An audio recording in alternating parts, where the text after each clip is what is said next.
سابقہ جمعہ میں چونکہ ہم نے ابن سیاد کے بارے میں اور دجال کے بارے میں وہ لمبی روایت کہ وہ دنیا میں اس وقت موجود ہے وہ بیان کی تھی، تو بہت سے دوست احباب کے مجھے یہ پیغامات موصول ہوئے کہ اگلے جمعے میں بھی اس کو متصل کرتے ہوئے کچھ جو بنیادی بڑی علامات قیامت ہیں ان کو بھی بیان کر دیا جائے تاکہ یہ تسلسل جو ہے یہ مکمل ہو جائے اور معلومات جو ہیں وہ مکمل ہو جائیں۔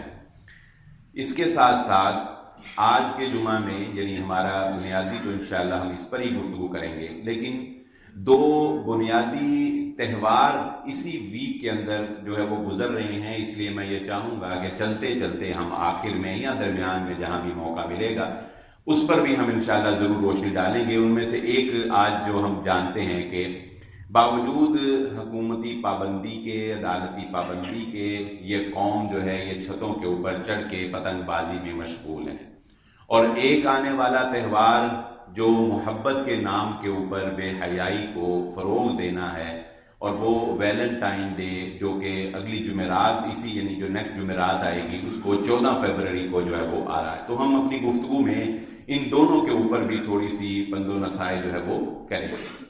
آئیے گفتگو کا آغاز کرتے ہیں۔ پچھلے جمعہ میں تو ہم نے صرف یہی جانا تھا کہ دجال اس وقت دنیا میں موجود ہے اور کچھ علامات ہیں جو اس نے پوچھی تھیں، اور جب وہ پوری ہوں گی تو اللہ کے حکم سے اس کو نکلنے کی اجازت ہوگی اور پھر وہ دنیا میں نکلے گا۔ دجال کا ظہور جو ہے وہ لگ بھگ کس وقت ہوگا اس سے پہلے ایک بڑی اہم اور بنیادی چیز ہے۔ میں نے اس پر ایک تفصیلی جمعہ پڑھایا تھا، اس لیے آج میں اس پر زیادہ روشنی نہیں ڈالوں گا، وہ الحمدللہ یوٹیوب پر بھی موجود ہے اور بڑے آسانی سے آپ اس کو دیکھ سکتے ہیں، کیونکہ بہت سے لوگ جو ہیں وہ جھوٹا دعوی مہدی کرتے ہیں۔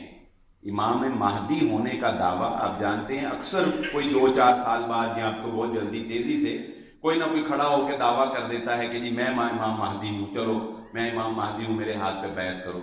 تو اصل میں وہ دعویٰ اس لیے کر دیتا ہے کیونکہ رسول اللہ صلی اللہ علیہ وآلہ وسلم کی یہ حدیث بھی ہے امام مہدی کے بارے میں کہ آپ صلی اللہ علیہ وآلہ وسلم نے فرمایا کہ جب تمہیں علم ہو جائے امام مہدی کے ظہور کا تو تمہیں برف کے اوپر سے چل کر بھی جانا پڑے تو جاؤ اور ان کے ہاتھ کے اوپر بیعت کرو۔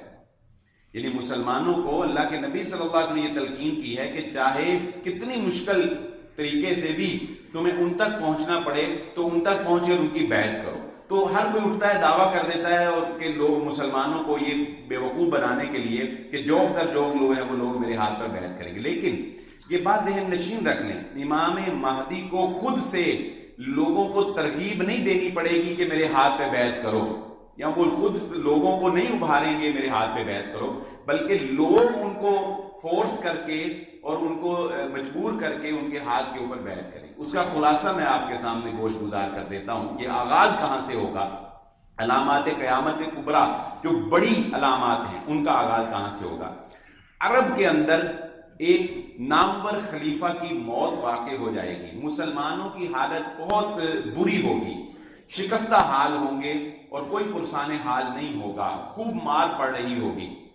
تب عرب کا ایک سردار، یعنی عرب سے مراد مکہ اور مدینہ کے اوپر اس وقت جو بھی حکومت قائم ہوگی ان کا جو سردار ہوگا، بادشاہ وقت جو ہے وہ فوت ہو جائے گا۔ اس کے 3 بیٹے ہوں گے، وہ تینوں بیٹے خلافت کے لیے یعنی بادشاہت کو حاصل کرنے کے لیے آپس میں لڑائی جھگڑا کریں گے، اور یہ بات طے نہیں ہو رہی ہوگی کہ ان میں سے کون بادشاہ بنے گا۔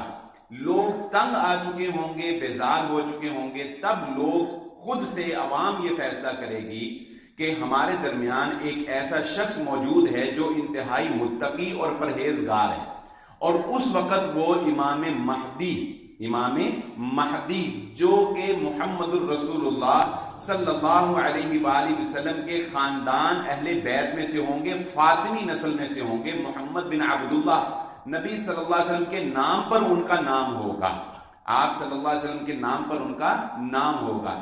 لوگ ان کے تقوی اور ان کی پرہیزگاری کی وجہ سے جا کر ان کے ہاتھ پر بیعت کریں گے اور ان کو کہیں گے کہ چھوڑیں ان تینوں بھائیوں کے جو آپس میں لڑ رہے ہیں، ہم آپ کا ساتھ دیتے ہیں، آپ اپنی خلافت جو ہے وہ قائم کریں۔ اور اللہ کے نبی صلی اللہ علیہ وسلم نے فرمایا ایک رات میں اللہ رب العزت امام مہدی کی حالت تبدیل کر دے گا اور وہ مسلمانوں کی امامت کرنے کا فیصلہ کرے۔ یعنی اس سے پہلے وہ بھی ذہنی طور پر تیار نہیں ہوں گے کہ میں امام بنوں گا یا میں لوگوں کو لیڈ کروں گا یا میں لیڈر بنوں گا، نہیں، ایک رات میں ہی وہ اللہ رب العزت سے دعا کریں گے یا جس طرح بھی اللہ ان کے قلب کو پھیر دے گا اور وہ یہ فیصلہ کر لیں گے کہ ٹھیک ہے میں ان کو کمانڈ کرنے کے لیے، لیڈ کرنے کے لیے تیار ہوں، تب امام مہدی جو ہیں وہ امامت کو سنبھال لیں گے۔ یہاں سے اب آغاز ہوگا قیامت کے بڑی علامات کا۔ امام مہدی کی قیادت میں پھر مسلمان کافروں کے ساتھ جنگ کریں گے، انہی جنگوں کے دوران دجال کا ظہور ہو جائے گا، اسی جنگوں کے دوران دجال کا ظہور ہو جائے گا۔ دجال دنیا کے اوپر آئے گا، اپنا تسلط قائم کرے گا، مسلمانوں کے ساتھ اس کی جنگ ہوگی، یہودی دجال کا ساتھ دیں گے، اور اس وقت ہی ابھی دجال بھی موجود ہوگا اور امام مہدی بھی دنیا میں موجود ہوں گے، مسلمانوں کی اور کافروں کی آپس میں جنگ جاری ہوگی، مسلمان تھوڑے ہوں گے، قلیل ہوں گے۔ اسی دوران عصر کی نماز کے وقت حضرت عیسیٰ علیہ السلام دمشق کی ایک مسجد میں جس کا سفید مینار ہوگا، دو فرشتوں کے پروں کے اوپر ہاتھ رکھے ہوئے حضرت عیسیٰ علیہ السلام آسمان سے نازل ہوں گے۔ ان کے بالوں سے موتیوں کی طرح پانی کے قطرے جو ہے وہ اپنے بال ایسے نیچے کریں گے تو موتیوں کی طرح، جس طرح کوئی نہا کے انسان نکلتا ہے تو اس کے بالوں سے پانی کے قطرے جو ہے وہ گر رہے ہوتے ہیں، ایسے پانی کے قطرے جو ہیں وہ ان کے بالوں سے گر رہے ہوں گے۔ تب حضرت عیسیٰ علیہ السلام جو ہے وہ دنیا میں تشریف لائیں گے۔ امام مہدی ان کو دیکھ کر ان کو امامت کے لیے آگے کرنے کو کہیں گے کہ آپ امامت کروائیں اور یہ کمانڈ جو ہے یہ آپ سنبھال لیں، لیکن حضرت عیسیٰ علیہ السلام کہیں گے کہ نہیں، یہ امت محمدیہ کا اللہ رب العزت نے خاصہ رکھا ہے کہ تم میں سے بعض کے امام ہیں، یعنی تم ایک دوسرے کی امامت کرواتے ہو۔ چنانچہ حضرت امام مہدی جو ہیں وہی امامت کروائیں گے اور حضرت عیسیٰ علیہ السلام ان کی اقتداء میں نماز ادا کریں گے۔ اس حدیث سے محدثین نے اس بات کی طرف بھی توجہ دلائی ہے کہ اگرچہ حضرت عیسیٰ علیہ السلام دوبارہ دنیا میں تشریف لائیں گے لیکن وہ محمد الرسول اللہ صلی اللہ علیہ وآلہ وسلم کی شریعت کے مطابق زندگی گزاریں، ان کی شب و روز، ان کی نمازیں، ان کے صوم و صلات جو ہیں وہ شریعت محمدیہ صلی اللہ علیہ وآلہ وسلم کے مطابق ہوں گے۔ اس کے بعد یہ کمانڈ، جنگی کمانڈ جو ہے یہ حضرت عیسیٰ علیہ السلام کے ہاتھ میں ہوگی اور اللہ رب العزت ان کی سانس میں یا ان کی ایک پھونک میں کہہ لیں کہ یہ اثر پیدا کر دیں گے کہ ان کی سانس، ان کی پھونک جہاں تک جائے گی وہ کافروں کو جو ہے وہ مارتی چلی جائے گی، اور لد کے مقام پر دجال جو ہے وہ حضرت عیسیٰ علیہ السلام کا مقابلہ نہیں کر سکے گا۔ لد کے مقام وہ اپنی تباہی پھیلا رہا ہوگا اور ادھر مسلمان جو ہے وہ اپنا تحفظ کر رہے ہوں گے۔ لد کے مقام کے اوپر جو کہ اسرائیل کے اندر وہاں کہتے ہیں کہ بہت بڑا ہوائی اڈا جو ہے وہ ایئرپورٹ بنایا گیا ہے، وہاں پر دجال کو حضرت عیسیٰ علیہ السلام قتل کر دیں گے۔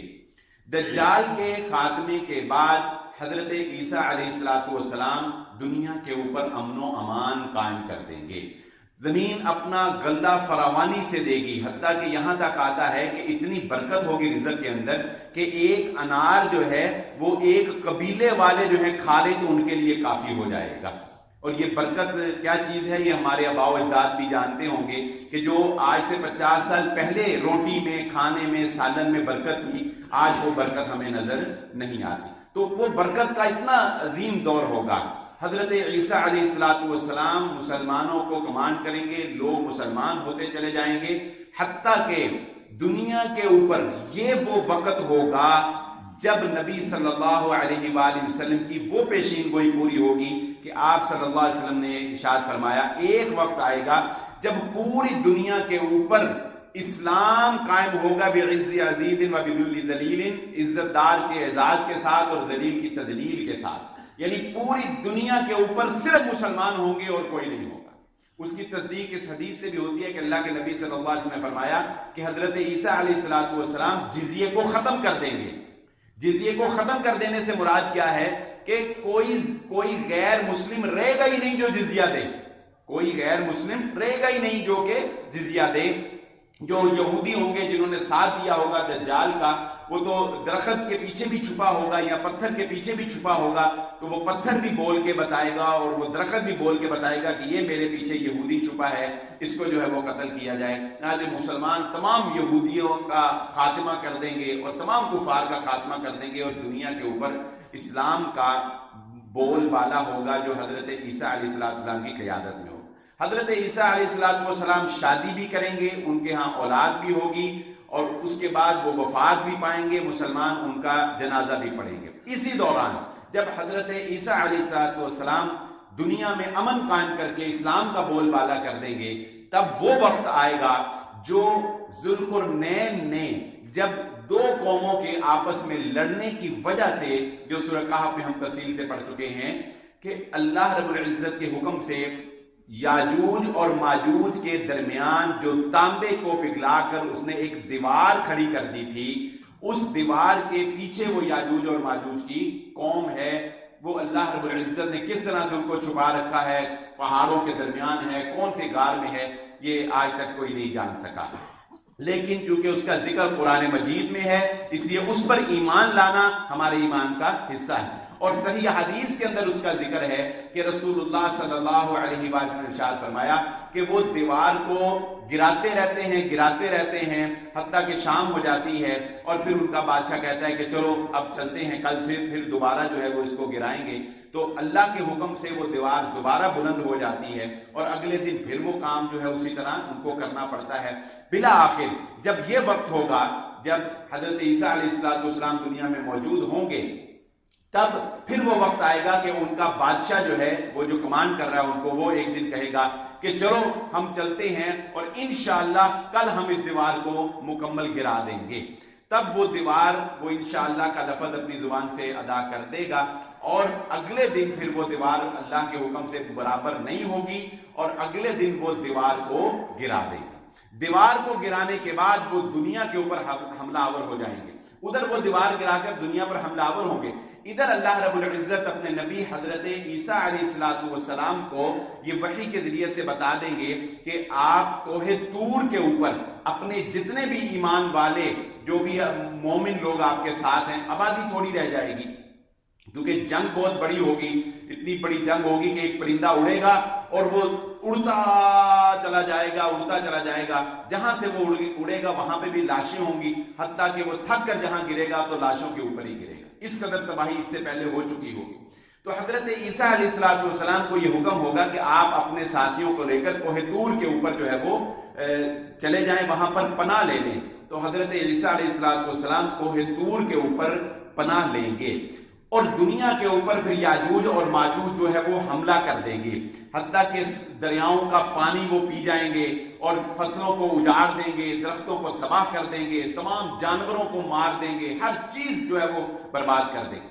بالآخر دنیا میں جنگ کرنے کے لیے، مقابلہ کرنے کے لیے انہیں کوئی نہیں ملے گا۔ حضرت عیسیٰ علیہ السلام تو کوئی طور پر اللہ ان کی حفاظت کرے گا، وہاں تک وہ نہیں پہنچ سکیں گے، ہر چیز کو برباد کر دیں، حتیٰ کہ پھر آسمان کی طرف وہ تیر آسمان کی طرف برسائیں گے، دنیا پہ تو گرے گا نہیں، تو اللہ کے حکم سے وہ تیر جو ہے ان کو خون لگ کر وہ نیچے گریں گے، تو وہ یہ کہیں گے یاجوج ماجوج کہ ہم نے دنیا والوں کو بھی ختم کر دیا، اور نعوذ باللہ آسمان والوں کو بھی ہم نے جو ہے وہ ختم کر دیا۔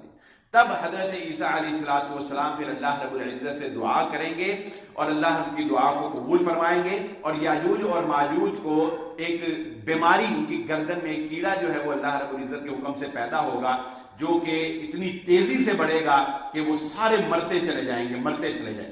زمین، اللہ کے نبی صلی اللہ علیہ وسلم نے فرمایا زمین جو ہے وہ ایک بالشت جگہ بھی نہیں بچے گی کہ جہاں پر قدم رکھا جا سکے، مگر وہ ان کی لاشوں سے بھر چکی ہے، پوری زمین یاجوج اور ماجوج کی لاشوں سے اور بدبو اور تعفن پھیل چکا ہوگا۔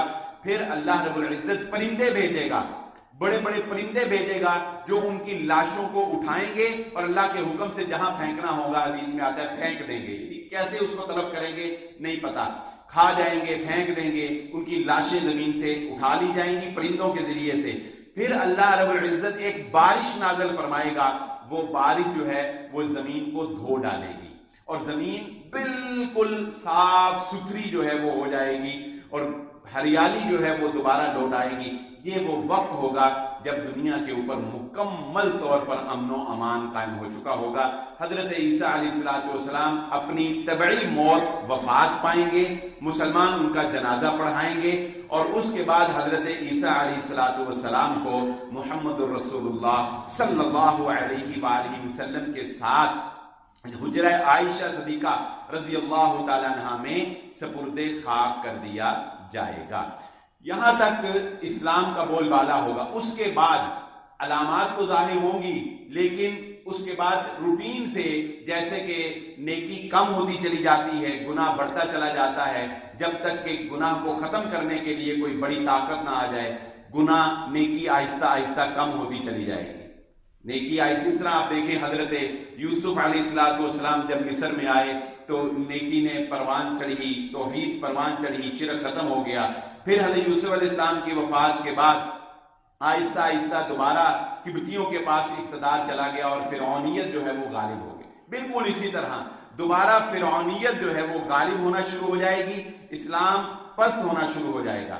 اس دوران کچھ بڑی علامتیں ظاہر ہوں گی. مثال کے طور پہ اللہ کے نبی صلی اللہ علیہ وآلہ وسلم نے ارشاد فرمایا دریائے فرات میں سے ایک سونے کا پہاڑ نکلے گا, سونے کا پہاڑ نکلے گا, اور لوگ اس سونے کو حاصل کرنے کے لیے ایک دوسرے کو قتل کر دیں گے.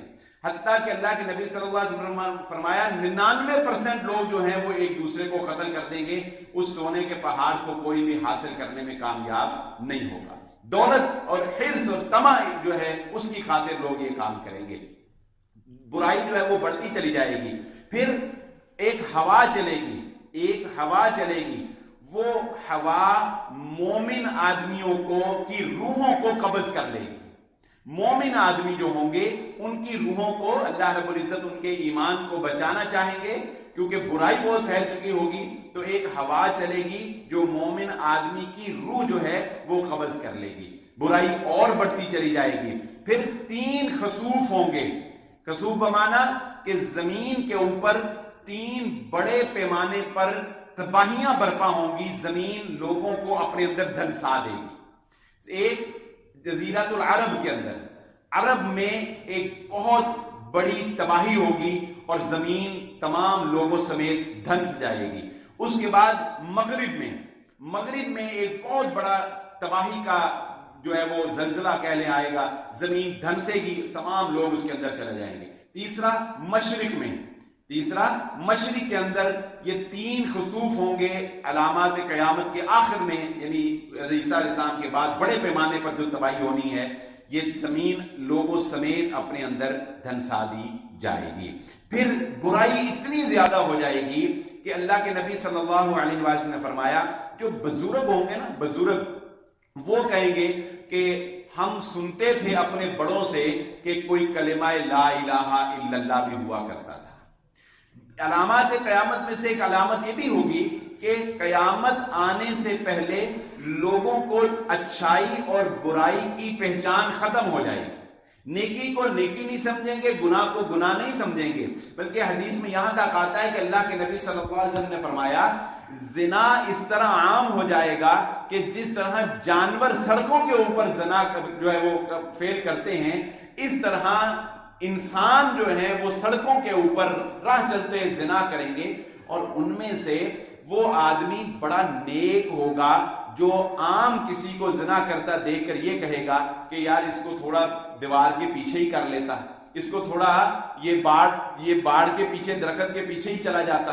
یہ آدمی جو اتنی تجویز دے گا کہ ذرا چھپ کے کام کر لیتا, یہ آدمی اس دور کا بہت نیک آدمی ہوگا. پھر اللہ رب العزت کے حکم سے ایک دابۃ الارض اسے کہا گیا ہے, زمین کا ایک جانور نکلے گا, وہ لوگوں سے کلام کرے گا, ان کے ماتھوں پر نشان لگا دے گا, مہر لگا دے گا, لوگوں سے باتیں کرے گا, کلام کرے گا. کیا کلام کرے گا اس کی تفصیلات و حدیث میں نہیں ہیں, لیکن یہ ایک بہت بڑی علامت ہوگی کہ اب قیامت جو ہے وہ قریب ہے. پھر ایک آگ آئے گی, آگ نکلے گی. وہ آگ کیا کام کرے گی, وہ آگ ظاہر آگ کو دیکھ کر لوگ بھاگیں گے، وہ آگ لوگوں کا پیچھا کرے گی، لوگوں کو جلائے گی نہیں لیکن ان کو پیچھا کرے گی، ان کا پیچھا کرتے کرتے ہانکتے ہانکتے دائیں سے بائیں سے پوری دنیا سے ہانکتے ہانکتے ان کو شام کے علاقے کے اندر اکٹھا کر دے گی۔ مدینہ المنورہ اور مکہ جو ہے یہ اس کی حفاظت تو اللہ رب العزت کریں گے ہی، لیکن یہ جب وقت آئے گا نا، جب آگ آ جائے گی اور شام کی طرف لوگ جو وہ ہانک دیے جائیں گے، تب مکہ اور مدینہ بھی ویران ہونا شروع ہو جائیں گے۔ حتیٰ کہ روایات کے اندر آتا ہے کہ اللہ کے نبی صلی اللہ علیہ وسلم نے فرمایا مدینہ میں جانور اور درندے جو ہے وہ پھر رہے ہوں گے، یعنی مدینہ اپنی آبادی کھو دے گا۔ اور بعض روایات میں آتا ہے کہ لوگ مدینہ کو چھوڑ چھوڑ کر شام کی طرف سفر کریں گے اور یمن سے وہ آگ نکلے گی، لیکن لوگوں کے لیے مدینہ میں رہنا اچھا تھا۔ بہرحال مدینہ جو ہے وہ بھی اپنی آبادی کھو دے گا۔ مکہ کے اندر بیت اللہ جو ہے اس کو بھی علامات قیامت سے پہلے بیت اللہ کو گرا دے گا ایک حبشی بڑی ٹانگوں والا۔ بعض روایات کے اندر آتا ہے کہ بیت اللہ کو وہ آگ لگا دے گا اور آگ لگا کر گرا دے گا۔ پھر وہ وقت بھی آ جائے گا کہ راتوں رات اللہ رب العزت کے حکم سے یہ قرآن مجید جو ہے اس کے الفاظ اٹھا لیے جائیں گے، یعنی قرآن مصحف لوگوں کے گھروں میں پڑا ہوا ہوگا، لیکن اللہ کا حکم ہوگا لوگ صبح کو دیکھیں گے تو یہ خالی جلدیں ہی ہوں، پڑھتا تو کوئی ہوگا نہیں، تو یہ خالی جلدیں ہی ہوں گی اور آگ صاف ہو جائیں گی، الفاظ صاف ہو جائیں گے، قرآن نام کی کوئی چیز دنیا کے اوپر نہیں رہے گی، کیونکہ قیامت علی اشرار الناس، بدترین لوگوں کے اوپر واقع ہوگی۔ قیامت جب قائم ہوگی تو دنیا کے اوپر سب سے بدترین لوگ، سب سے برے لوگ وہ ہوں گے جن کے ہوتے ہوئے دنیا کے اوپر قیامت جو ہے وہ قائم ہوگی۔ اس قدر لوگ برے ہو چکے ہوں گے، بیت اللہ گرا دیا گیا، مکہ مدینہ خراب ہو گئے، قرآن کے اوراق کو اٹھا لیے گئے، تب پھر وہ آخری وقت آئے گا جب توبہ کا دروازہ بھی بند ہونے لگ جائے گا، جس کے بارے میں محمد رسول اللہ صلی اللہ علیہ وسلم نے اپنی امت کو بارہا متنبہ کیا کہ سورج جو ہے وہ روزانہ اللہ رب العزت سے طلوع ہونے سے پہلے اجازت طلب کرتا ہے، اللہ اس کو اجازت دیتے ہیں تو وہ طلوع ہوتا ہے، اور اس دن جب وہ اجازت طلب کرے گا تو اللہ رب العزت کی جانب سے اس کو واپسی کا حکم ہو جائے گا، اور سورج جو ہے وہ مغرب سے طلوع ہوگا۔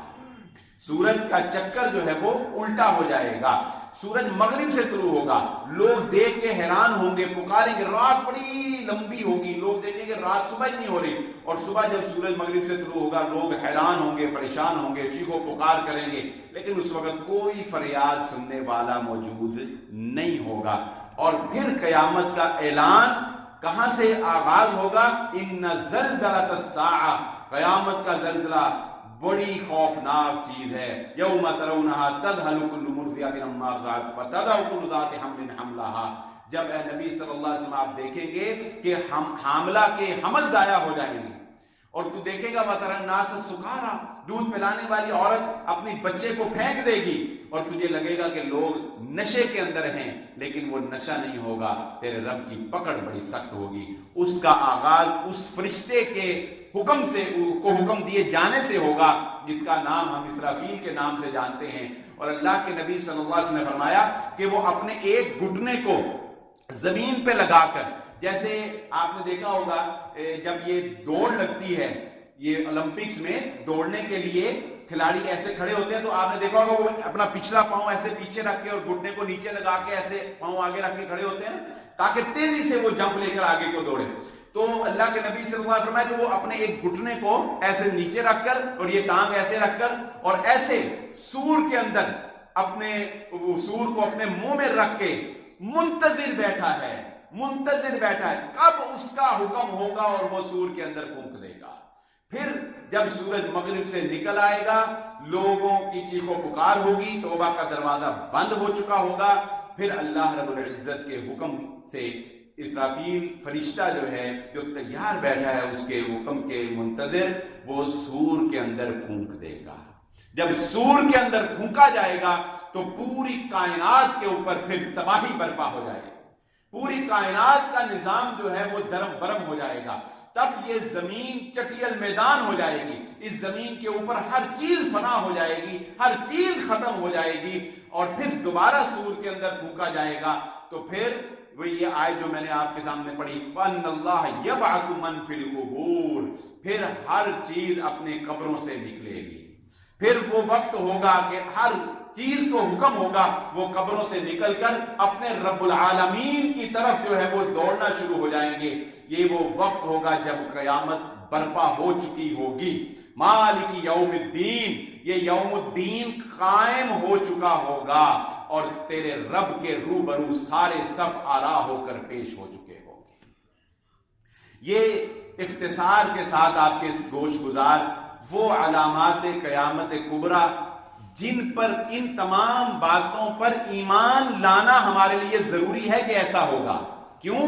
کیونکہ یہ باتیں میں نے نہیں بیان کی، یا یہ باتیں کسی سیاستدان نے پیشین گوئیاں نہیں کی، یہ باتیں محمد الرسول اللہ صلی اللہ علیہ وآلہ وسلم کی زبان اطہر سے جاری ہوئی، اور ان معلومات کا حاصل کرنا اس لیے بھی ہمارے لیے ضروری ہے کہ اس پرفتن دور کے اندر کوئی فتنہ انگیز ہمیں غلط معلومات دے کر ہمیں گمراہ نہ کر دے۔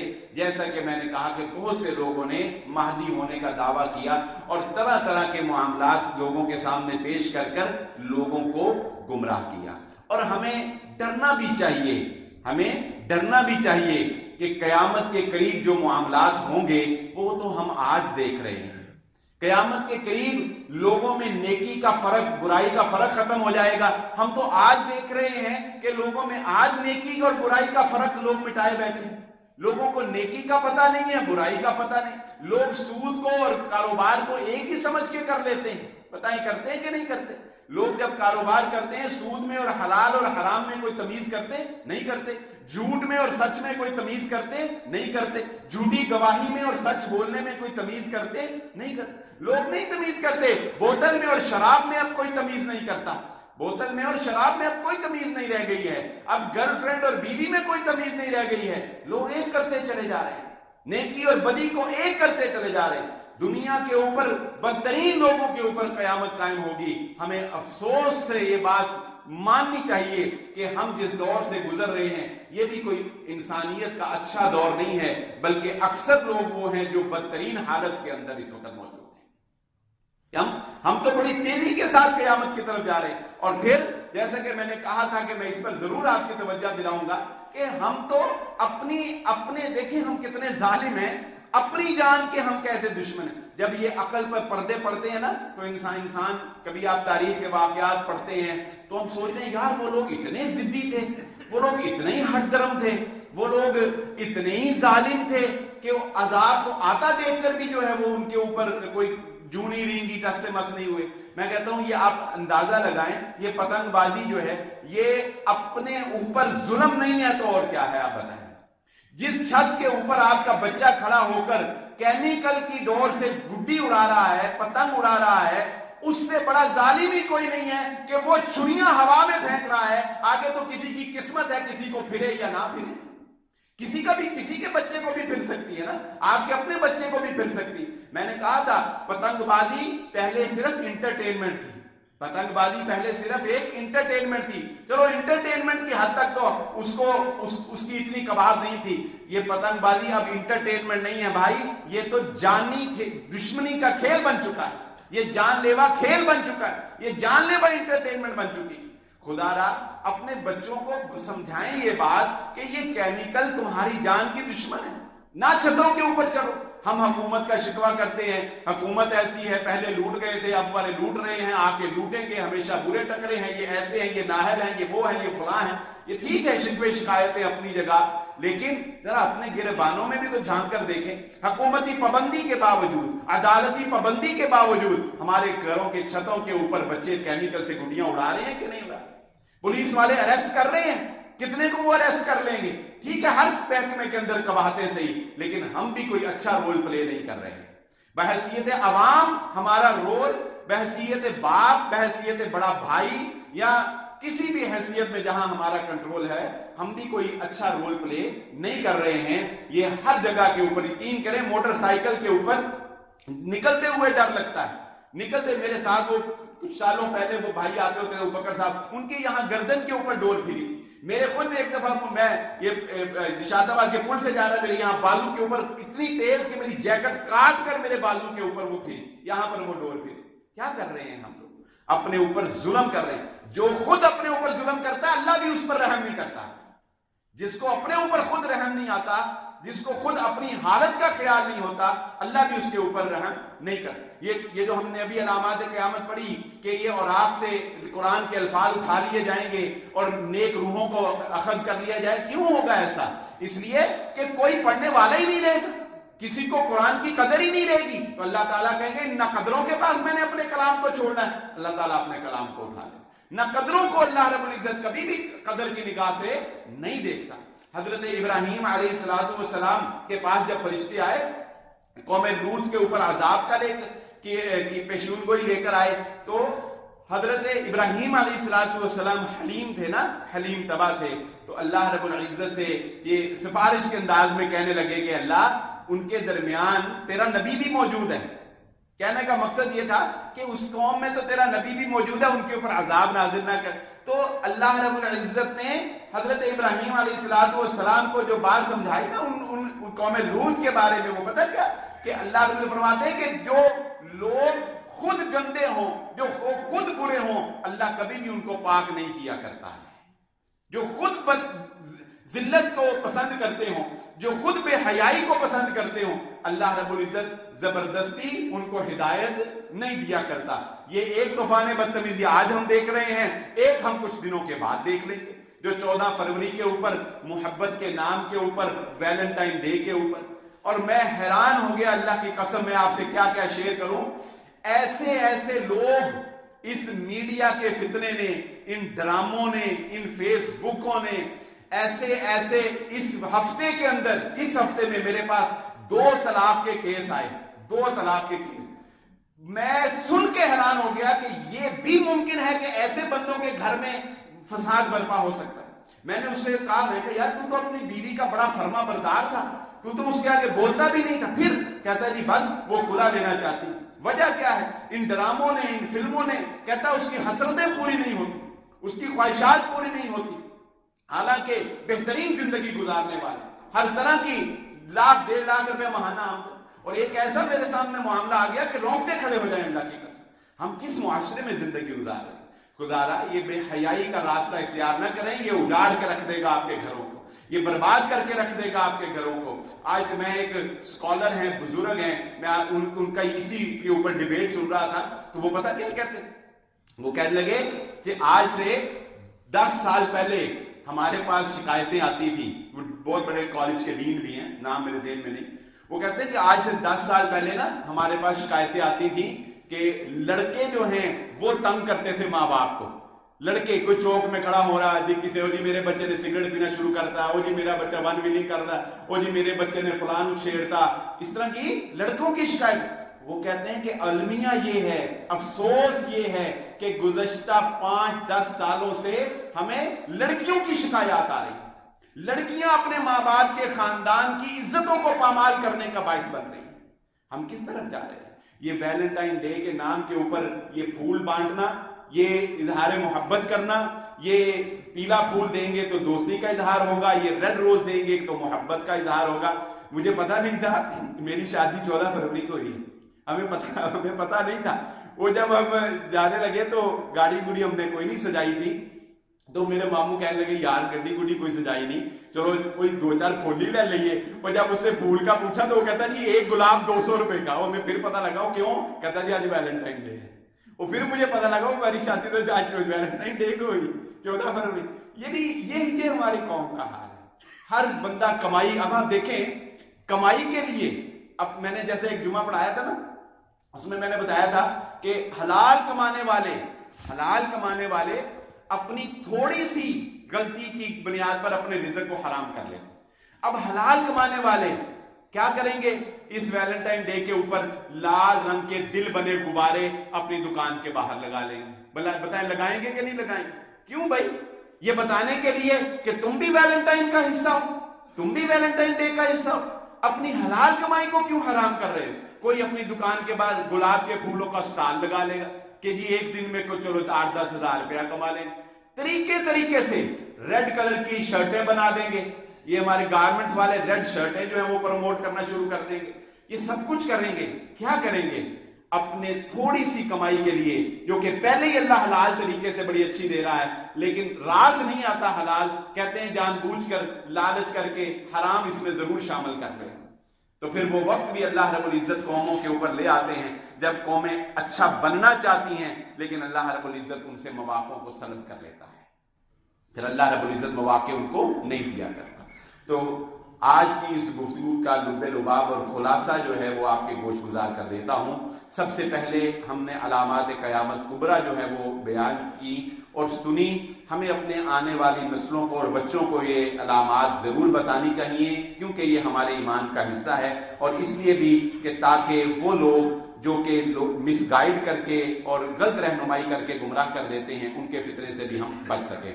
نمبر 2، یہ بات آپ کے گوش گزار کی کہ پتنگ بازی جو ہے یہ صرف ایک انٹرٹینمنٹ اب نہیں رہی، یہ ایک جان لیوا کھیل بن چکا ہے. اس لیے اپنے بچوں کو اس بات کا باور کروائیں کہ کیمیکل کا استعمال جان لیوا ہے. یہ چھری ہے جو ہوا کے اندر وہ چھوڑ رہے ہیں، وہ کسی کو بھی پھر سکتی ہے. یہ ایک ظلم ہے جو ہم اپنے اوپر کر رہے ہیں کیمیکل کو استعمال کر کے. اس سے اپنے آپ کو روکیں. نمبر 3، کسی بھی طریقے سے یہ ویلنٹائن ڈے کا حصہ بننے کی کوشش نہ کریں. اس طرح کے جو اقدامات ہیں انہوں نے ہمارے خاندانی نظام کی دھجیاں اڑا کر رکھ دی ہیں. میاں بیوی کے محبت کو ختم کر کے رکھ دیا ہے. میڈیا کے اوپر اس کو پروموٹ کیا جاتا ہے، دکانوں کے اوپر اس کو پروموٹ کیا جاتا ہے. اس کی ہر طرح سے حوصلہ شکنی کریں. اللہ رب العزت سے دعا ہے اللہ مجھے اور آپ کو جو کہا اور جو سنا سمجھنے کی اور عمل کرنے کی توفیق عطا فرمائے. وما علیہ الا البلاغ.